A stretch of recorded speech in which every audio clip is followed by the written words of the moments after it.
It's now my pleasure to turn the program over to a man with a Rotary heart of gold who will moderate today's special program panel on personal spirituality.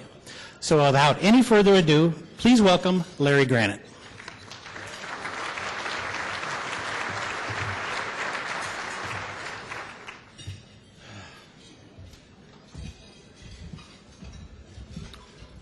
Nice to look out and see so many friends.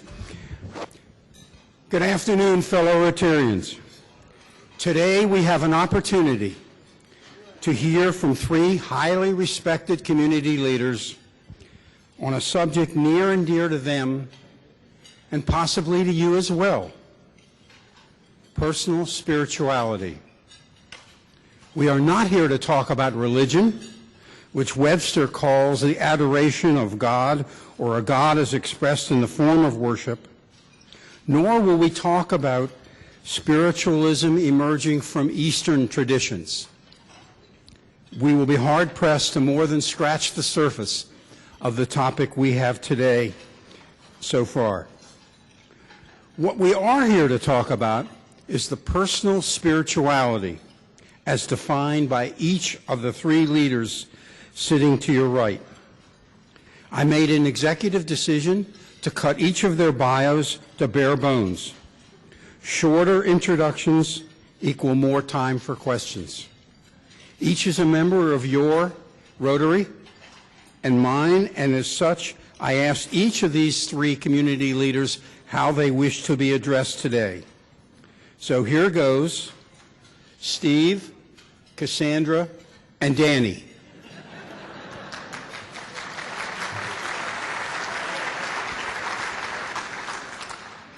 And in that order, Father Stephen Sundborg of the Society of Jesus has served as president of Seattle University for the last 12 years. This university has built itself as a home for 7,750 current students and 1,300 faculty and staff. He has led Seattle U toward a commitment to justice, both regionally and internationally. An example of this is hosting Tent City number 3.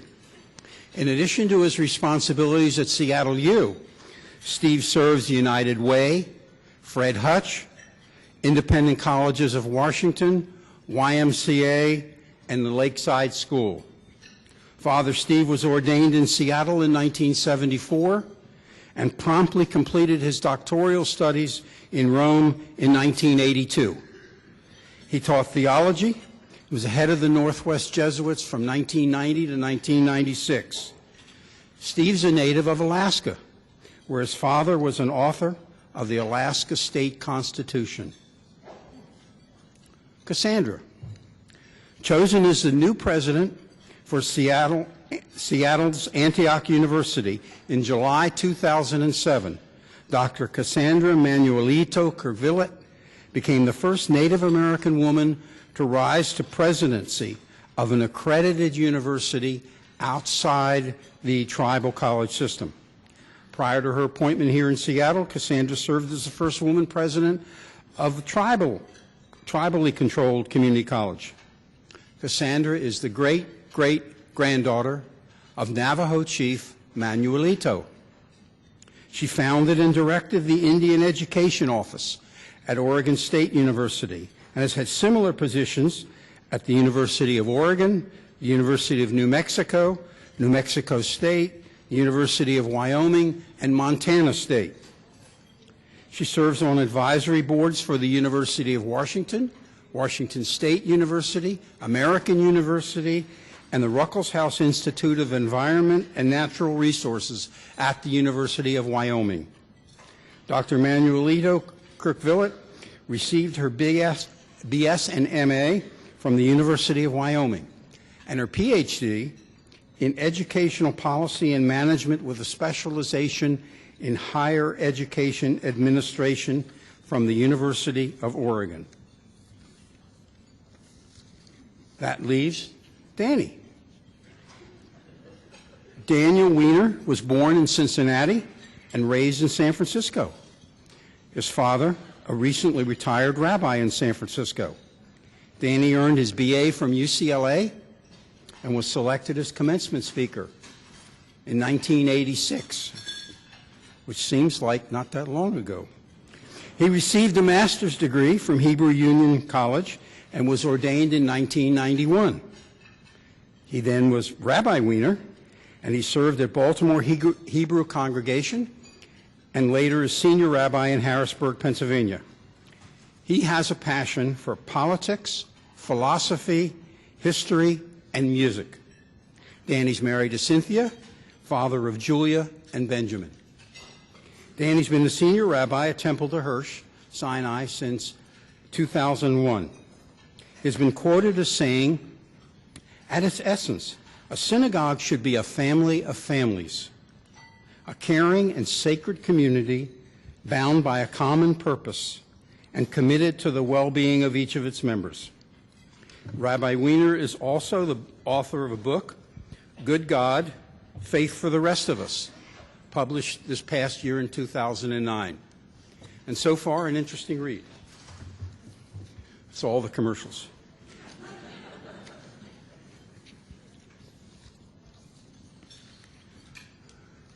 Since you now know who you'll be hearing from, we can go on with the questions. Program is, I have 3 questions for each, and each presenter will answer all 3 questions, and I will identify the time limit for each, and we've all agreed if anybody wanders around that Larry can come over and say, let's get on with it. First question, or kind of a question. Spirituality. Tell us about it.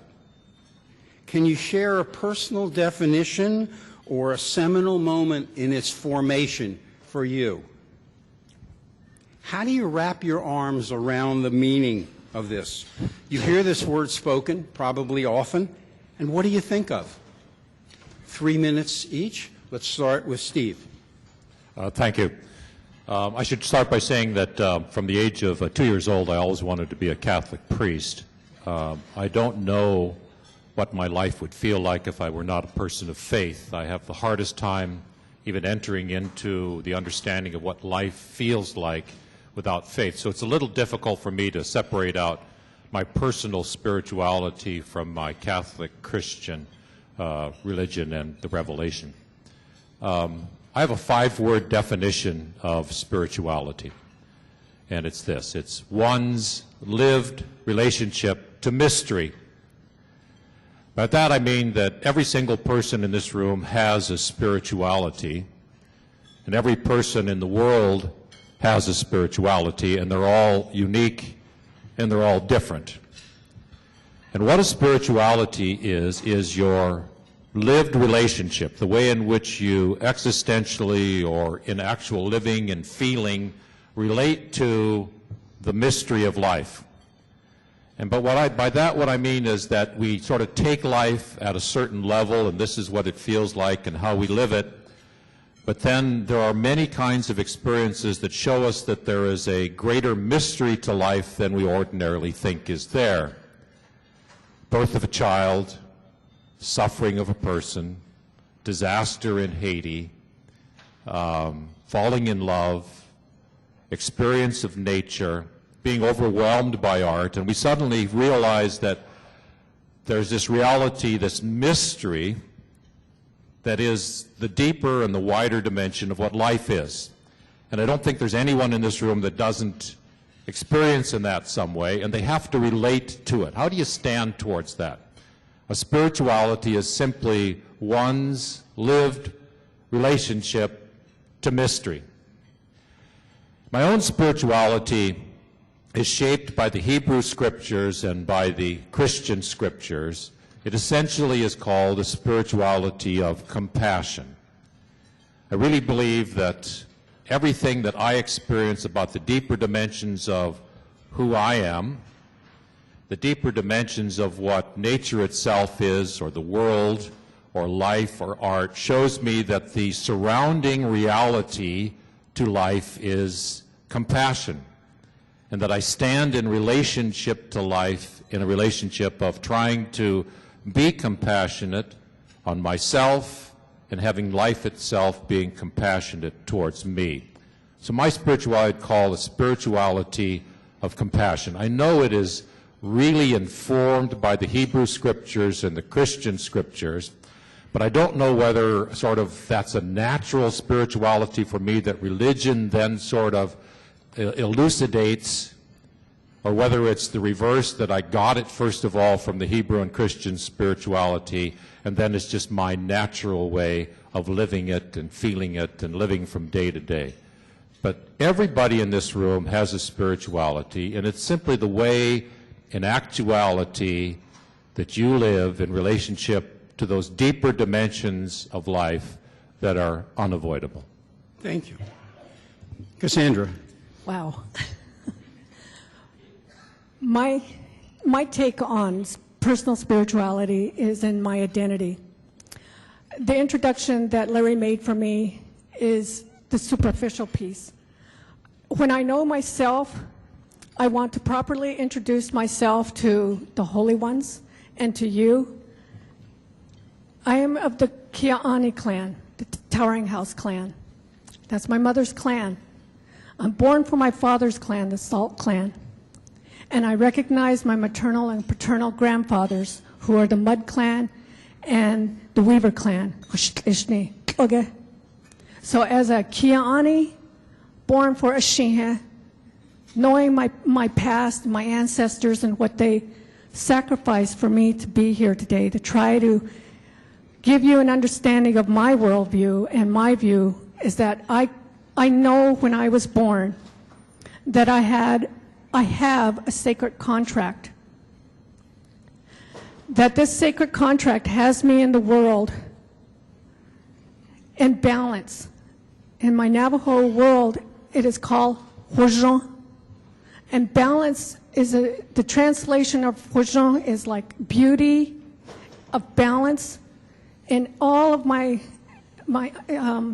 interactions that I have with all of you, with the people I work with, but more importantly, with life itself and Mother Nature and Father Sky. So when I wake up this morning and I go out and say, how is it that I will be able to instill in you my belief system, my life, and what I stand for in this soft rain? And it's uncanny for me to tap right into the Mother Earth source.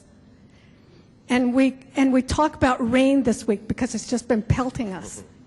Yet there's an appreciation, a thanksgiving of life force. And I'm always coming down Magnolia Hill in prayer and in thought about what mysteries that you're talking about. What embodiment am I going to see, to hear, to smell, to touch, and to taste today? And I try to wrap my arms around this concept of nature was here for me, and I have a deep respect for this balance that I have with the world.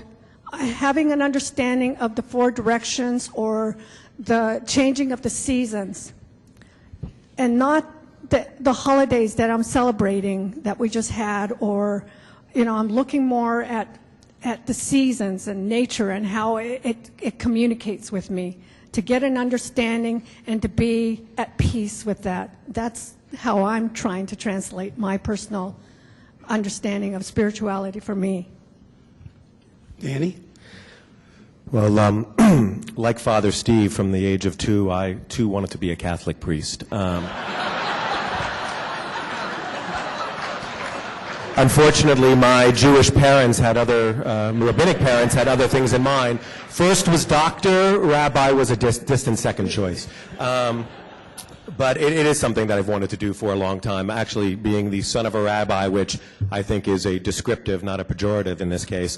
I've always had a sense of consciousness of personal spirituality, of communal spirituality, very, very close to my heart. I feel actually quite ambivalent about even the word spirituality, because I think it's become such an amorphous kind of thing in our society today, and it's become a kind of a substitute for a more considered, grounded faith, or I don't want to cross over and talk about religion too much, Larry, but people use spirituality as a catch-all for something that they feel but haven't thought a lot about.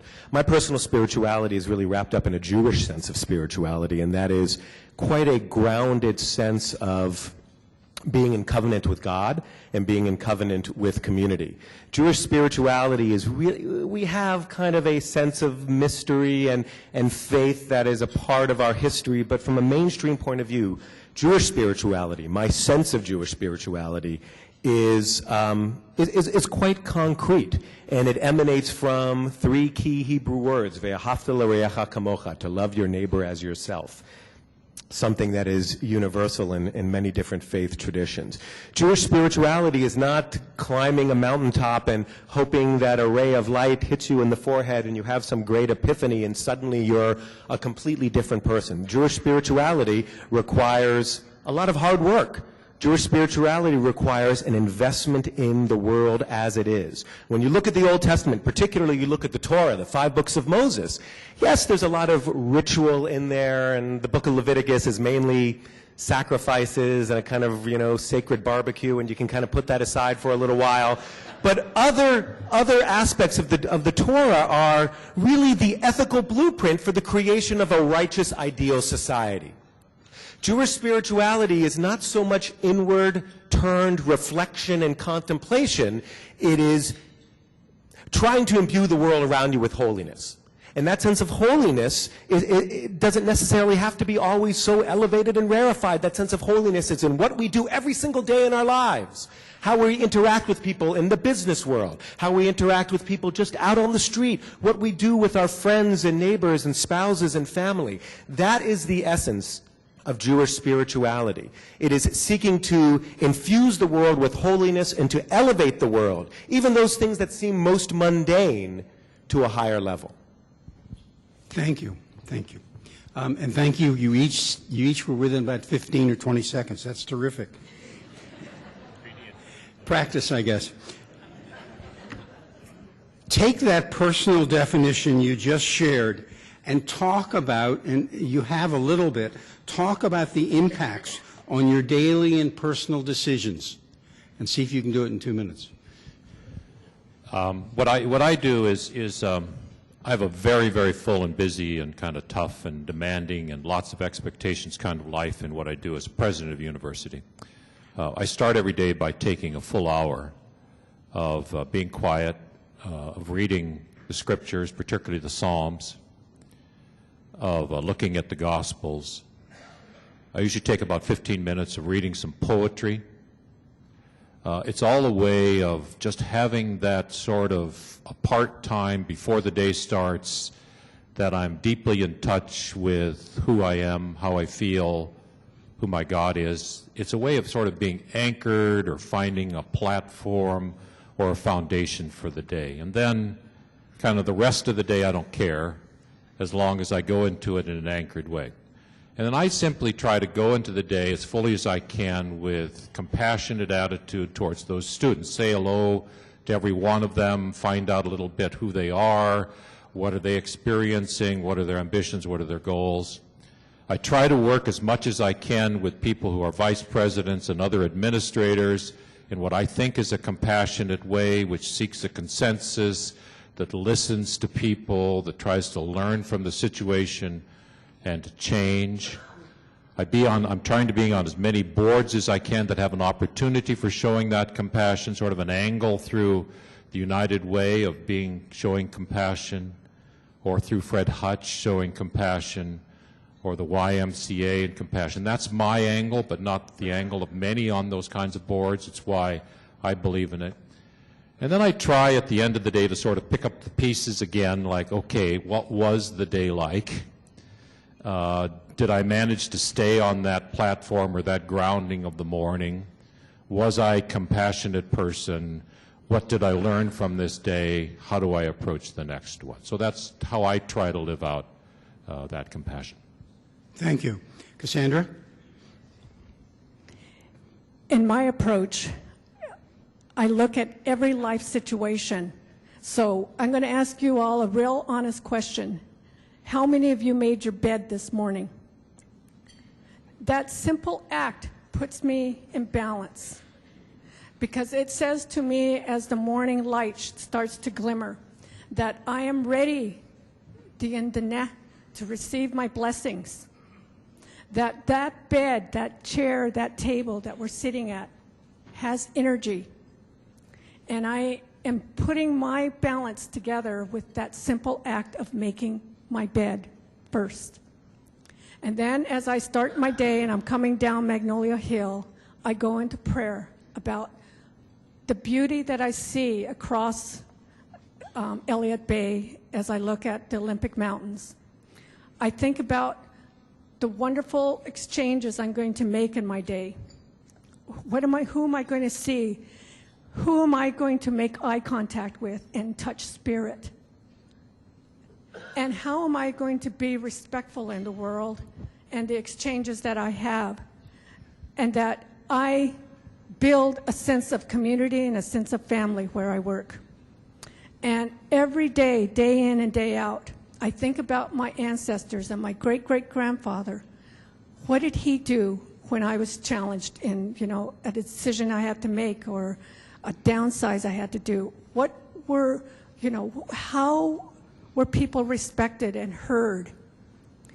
And to just make these, in every life situation that I have, this prayer that we did for the food, the water of life, and to just give thanks and to look for those places where I can find just a little piece of Mother Earth as I'm walking on this asphalt and in the, among the skyscrapers, just to find my little piece. And that's how I, go about my day. Thank you. Dan? Oh, I actually have a confession to make, Father. You're it. So, in all seriousness, my confession is that I probably give shorter shrift to my personal spiritual life than I would like. I feel that I dedicate myself, devote myself, immerse myself in cultivating the spiritual growth of others, and probably don't give enough to myself. Where I feel I have peak spiritual experiences, and I'd like to improve on that, and it's something that's a work in progress. Where I feel I have my peak personal sense of spiritual fulfillment is often with other people. When I am teaching a class and really find myself kind of in a rhythm of dialogue with others and feel that I'm sharing something passionately from my heart that is really genuine and authentic in terms of the synergy of my ideals and Jewish ideals, that's a spiritual moment for me. When I'm engaged in ritual, whether it's a life cycle event or a worship service, and I've gotten to the point in my career where I'm able to put aside the kind of stagecraft and the choreography and the mechanics, and I can really, because I'm comfortable in it, pray through the experience and not just lead it and facilitate it. That to me is a profound spiritual experience personally. And most importantly, in the work that I do with Seattle University, with Father Tracy, with Jews, Christians, and Muslims, and others in town, my interfaith work I find to be not only a mission-critical part of my rabbinate and a mission-critical part of what it is to be a Reformed Jew, excuse me, but also I find myself elevated spiritually when I'm in dialogue with, sharing, understanding, tolerance, and working hand in hand with people of other faiths. Thank you. Third question is,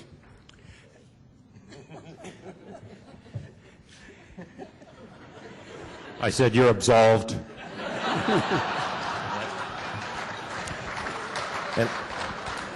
And I got away without a Hail Mary. That's pretty...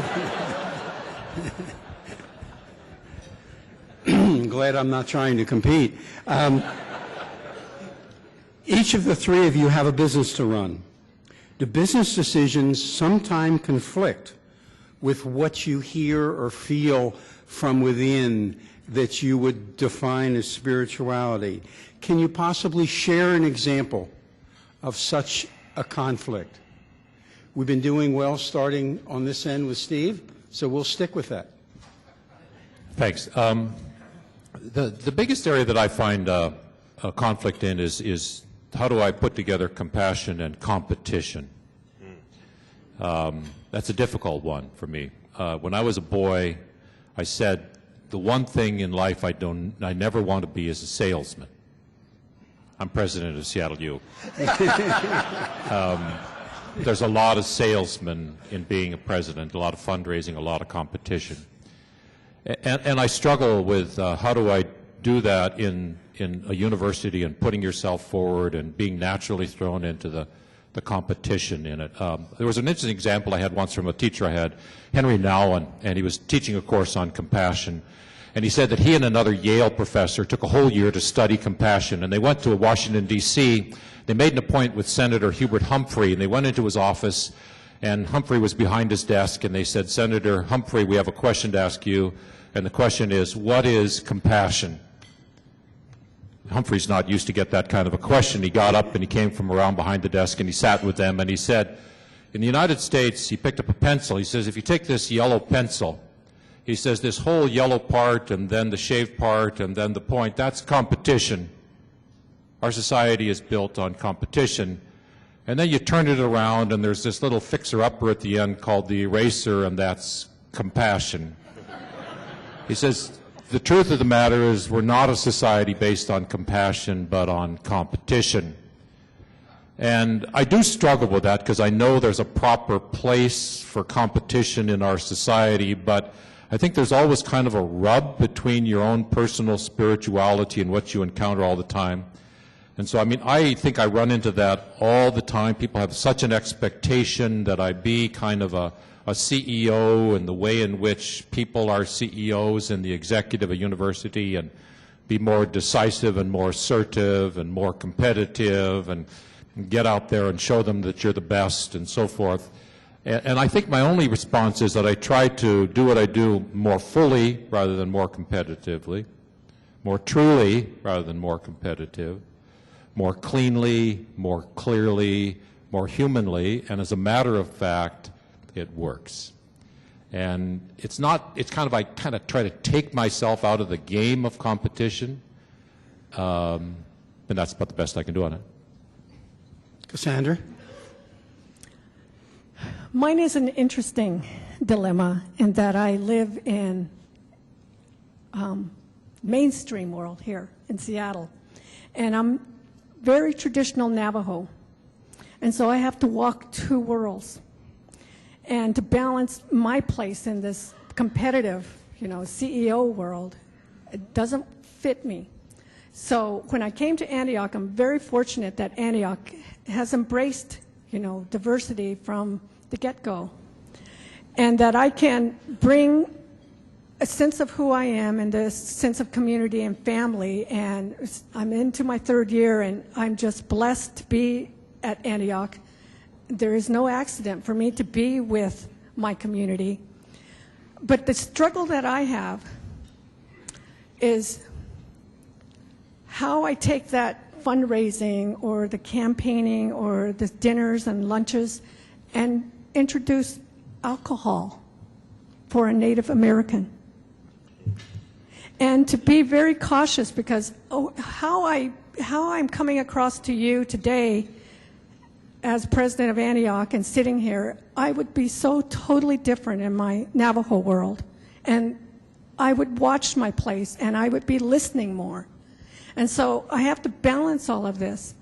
And so here's another example where I remember that there was a lunar eclipse, and I'm in a white private school, and we wouldn't dare be out there with, because the lunar eclipse and my teachings and my understanding tell me that I shouldn't be out this night.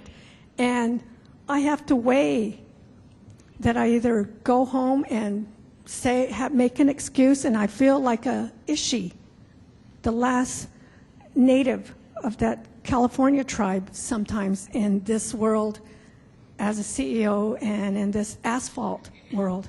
And so that's my struggle, to hang on to my value system and to once in a while get back to the reservation between the four sacred mountains that is my home, and to be nurtured one more time with a ceremony, with a song that will send me on my way and strengthen me in this other world that I live in. Thank you. Dan? Thank you. Wow.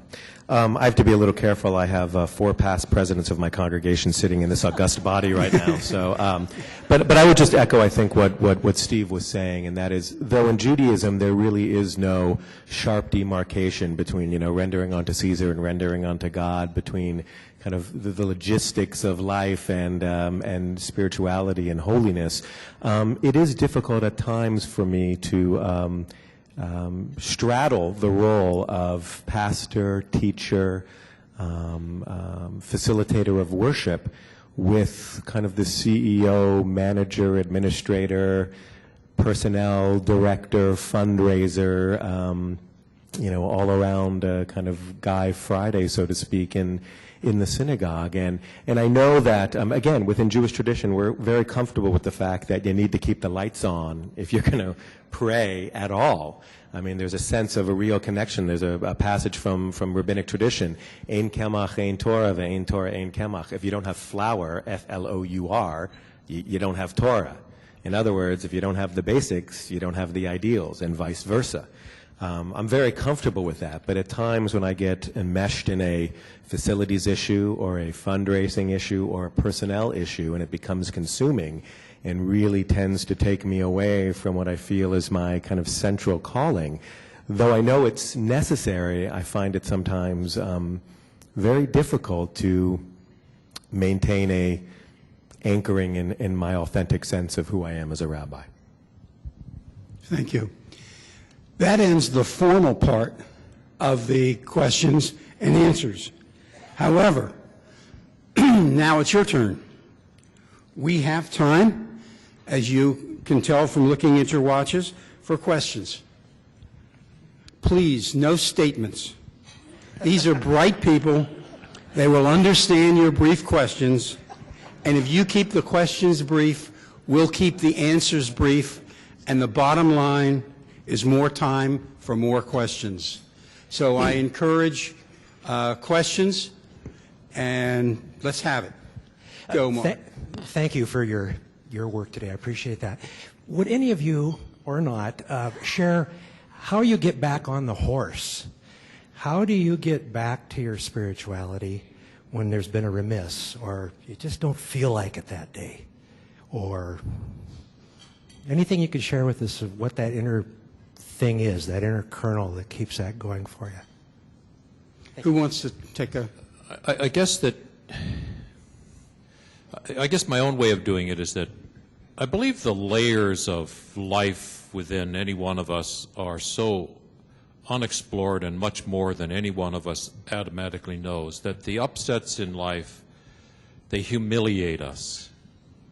And what they do, if they're accepted, they get you into a deeper level of contact with the life that comes from God within you. So if there's a real failure I've had, if I've really hurt someone, I'm humiliated by it. Now, I can either try to kind of pull myself up by my bootstraps and kind of ignore what that is really doing to me and get on with it, but that's not being in touch with my spirituality. If I take some time to allow in the shame of what I've done, the humiliation from what I've done, I simply put myself into a deeper well of the mystery of the life that comes to me through God within myself, and that gets me back on that foundation or that platform. So the key thing for me is to embrace whatever it is that's knocked you off the horse rather than trying to get on a different one.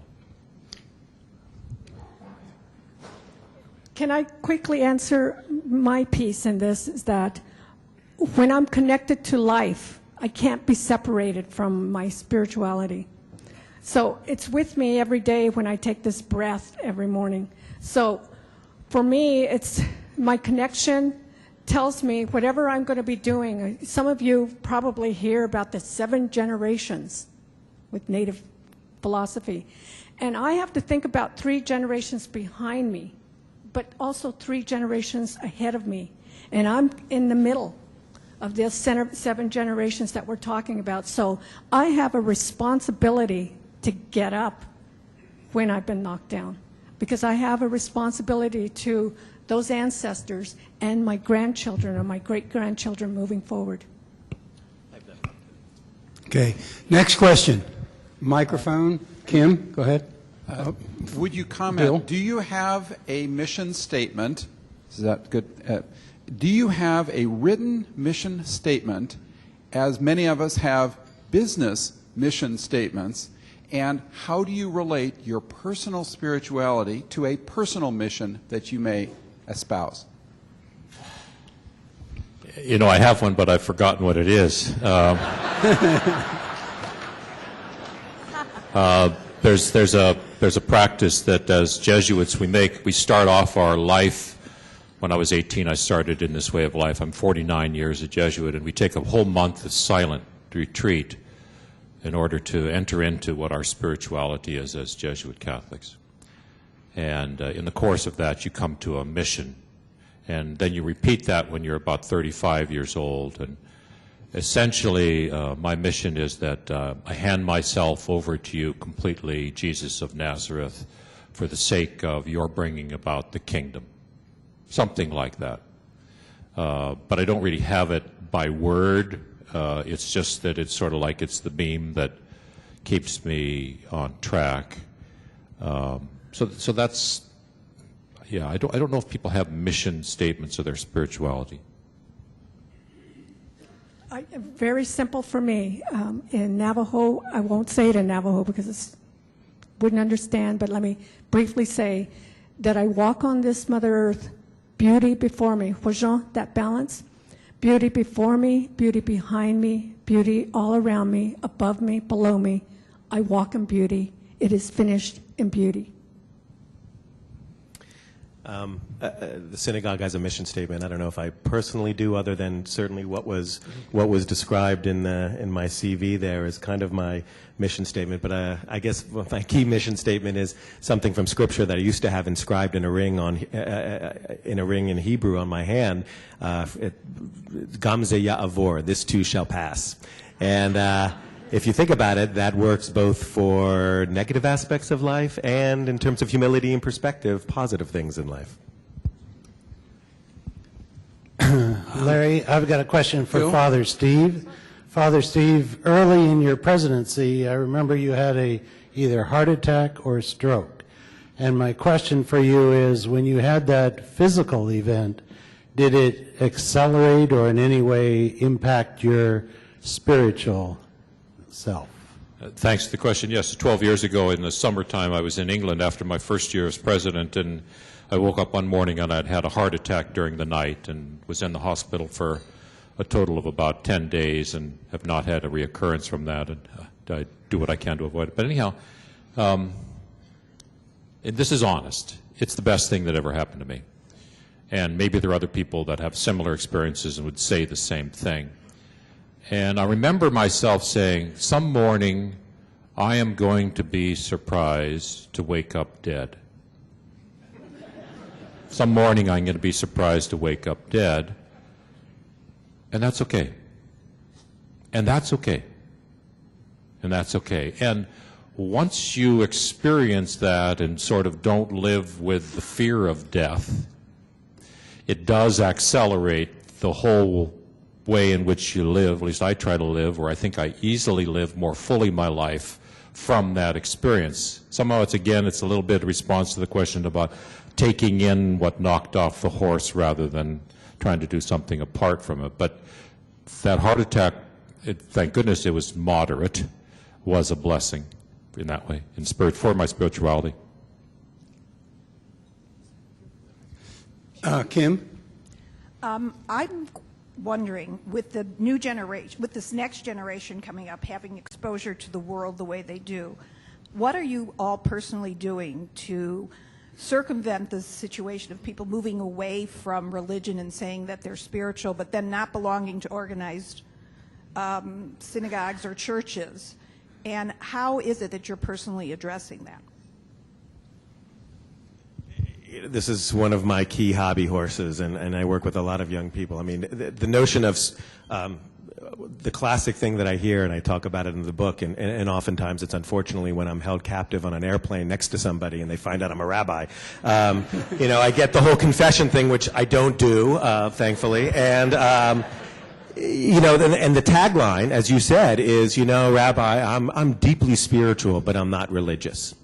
And, I think what they mean is, I have a personal sense of transcendence and trying to be a good person and do the right thing, but for whatever reason, because I had a bad experience growing up or because I, stopped my spiritual faith education when I was in 7th grade and haven't touched anything since, I feel disconnected. I think we have to acknowledge that those things that inspired and compelled previous generations to be connected to religious community and religious traditions are not necessarily the things that are going to appeal to this generation. Certainly there are things that transcend time.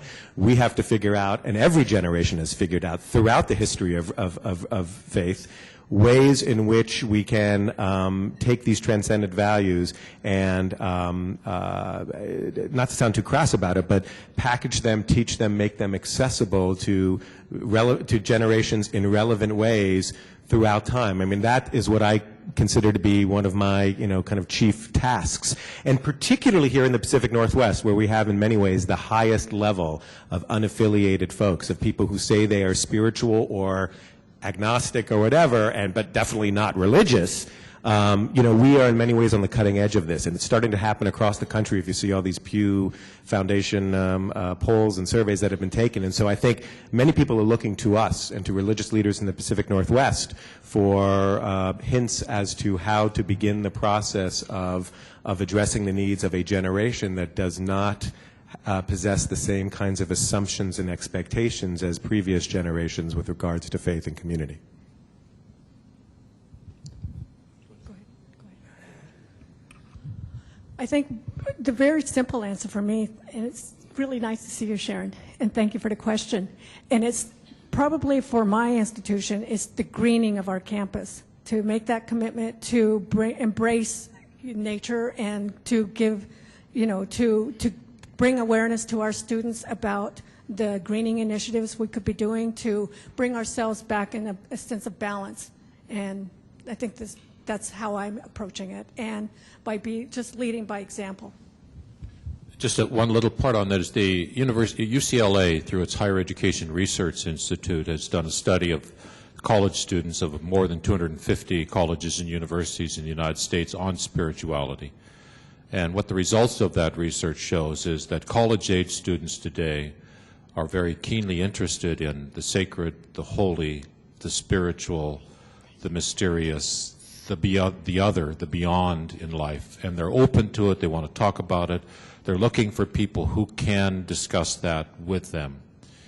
The other part of the research shows that the faculty in those 250 colleges and universities are quite inadequate and afraid of opening up the areas of spirituality and are not able to sort of allow the students to explore that dimension in their college studies around the sacred, the holy, the spiritual, and they just don't know how to bring it up. They're afraid of the subject. So we're kind of in a generation where the college-age people coming out of their universities and the era when they grew up, they're more leery of religion, I think, than the current college generation is. And I'm convinced that the college-age students are interested in exploring their spirituality. You have to take them where they are, I think. And yes, a lot of them would have a lot of challenges with the Catholic Church, and particularly its positions in regard to women, when 60% of our students are women students. But they're open to exploring the spirituality, and from that they will need to make, I think, some choice about religion, or else spirituality won't continue in their lives. There needs to be finally some kind of a community for it, or some kind of a frame that will allow one's personal spirituality to continue. So I'm hopeful, and I know younger people are very keenly interested in exploring that. Mark? You mentioned that we all are spiritual to some extent. And the connotation always is that spiritualism is positive. Are there perhaps some negative aspects that you might think of? Sometimes we have very strong views that might not always be positive. Are they spiritual? I read in a book recently, I love to tell this story. Someone's writing, her name is Mary Gordon, and the book is called Reading Jesus, and it's like, what's the character of Jesus like in the Gospels? And she's a novelist, and she talks about what do we do about fundamentalist or overly proselytizing kind of people, evangelical. And her view is to think about it as turbulence in an airplane. And she says, we all experience turbulence in an airplane. And what the person who is a proselytizing fundamentalist wants is the pilot to come on and say, I'm the pilot, my name is John, whatever, we're going to be landing on time in Newark in 20 minutes, and the Weather Bureau has showed us that this is a 10-minute of turbulence, and have no fear. Okay, that's getting a definite answer to the turbulence of life. Okay, now, what if the pilot comes on and says, you know, these planes are kind of fragile. And there's no telling how long this turbulence is going to last.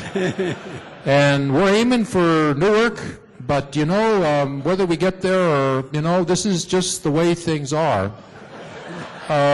You wouldn't want that, but that's kind of the difference between whether in your spirituality or in your religion you need kind of a definite answer of this is the way it is, and if others don't agree with that, there's a strong antagonism toward it. I frankly believe that in life the pilot can't say I'm in control and we're landing on time and this plane will not be shaken to pieces. That's just not the way things. We have to live with all of that kind of ambiguity, and that a spirituality that is too specific or has definitely the answers, and if you don't have them, you know, there's kind of a conflict between you and other people. That's where you get into the negative side on spirituality. So, just a view. I love that example on the turbulence.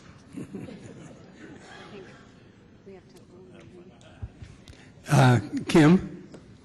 Bill? Thank you all for doing this, and this is a follow-on to some of the earlier questions. Thank you also for your involvement in public life here in our community and around the world. What do you say to those who would argue that this spirituality has no place in public life or public discourse, that's all in a different chapter of life? Obviously, you don't believe it, but how do you respond directly to someone who says that has no place here? Okay, I'll start with it. Sure. I believe it has it has a great place in terms of bringing who you truly are into public life. If your motivation is primarily a spiritual or religious or a faith-based motivation, you have every right to bring forward your engagement as a citizen into public life, fully motivated from that perspective of your religion, your faith, your spirituality. And to deny that is basically to tell you cannot be who you are as a citizen in our country. We only allow people who are indifferent on the issue of religion to be in civic life. That's what I would basically say. But then I would say, but you have no right to then impose your spirituality, your faith, your religion on other people as in public life. You can advocate for what you believe from your life in that, but you have no position for being able to impose that, because if you do, you're denying them the right to be able to engage in our common civic life from fully who they are by saying, no, you can't do that because it's against what I believe. So that'd be a kind of a snapshot way in which I would respond to it. Can you imagine what our country would be, by the way, if throughout our entire history of 240 years or whatever, a primary motivation had not been the engagement in public life from a religious standpoint? I mean, it's the overwhelming motivation in American history for the good that's been done in our country. So this is a fairly recent phenomenon about not engaging in public life from a religious perspective. That would have seemed incredible for most of the history of the United States. I would just add that one of the elements of genius of the founders is that it allowed for a private, personal spirituality, but public opportunity and a public forum for that's welcoming of and not exclusive of any faith, ideally, as it developed over time. I mean, and that's critical. I agree with Father Steve that personal spirituality, I think, informs most people who are committed altruistically to public service. However, there is a significant need for a public sphere that does not in any way exclude anybody as a not tolerated minority, and that provides for everybody to feel included in our civic religion, which is the thing that truly binds us all together. Cassandra, do you want the last word? Did you hear about the rabbi and the father in the Navajo?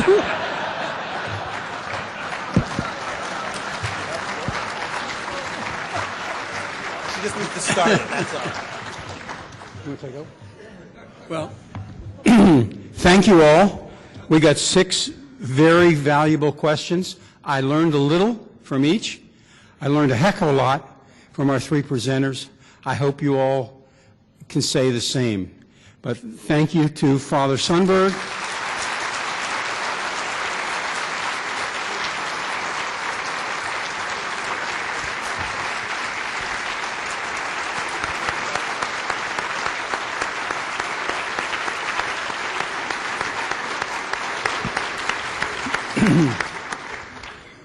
Thank you to Cassandra Manuelito-Kirkvilet for getting in the last word. That was important. To Rabbi Weiner for your input today. Some of it I've heard, a little bit of it I've read, and I think it came out just the way we wanted. Thank you all for coming.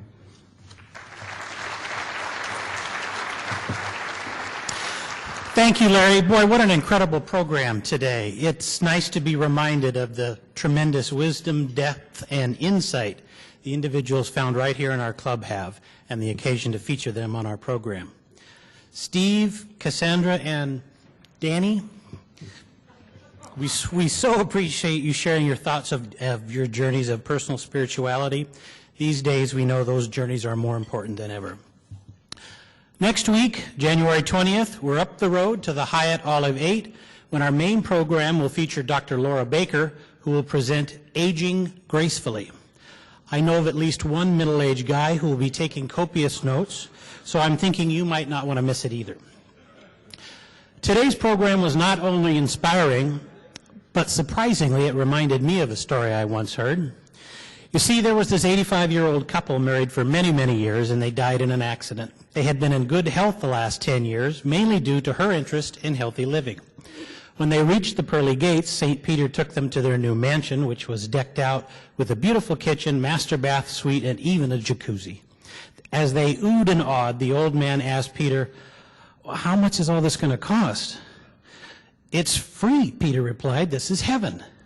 Next, they went and saw the championship golf course backed right up to their new home. They would have golfing privileges every day, and each week the course changed to a new one representing one of the great golf courses on earth. The old man asked, "What are the green fees?" Peter replied, "This is heaven. You play for free." Next, they went to the clubhouse and saw the lavish buffet lunch with cuisines from all over the world waiting for them. "Oh, man, how much does it cost to eat?" the old man said. "Don't you understand yet? This is heaven. It's free." "Well, where are the low-fat and low-cholesterol foods?" the old man asked timidly. "Well, that's the best part," Peter said. "You can eat as much as you want of whatever you like, and you never get fat and you never get sick. This is heaven." So the old man looked at his wife and said, "You and your bran muffins. I could have been here 10 years ago." See you next week. We're adjourned. Seattle Rotary Online is made possible in part by a grant from First Choice Health, working with the Washington Health Information Collaborative to use technology to bring better health care to patients throughout the Pacific Northwest. First Choice Health.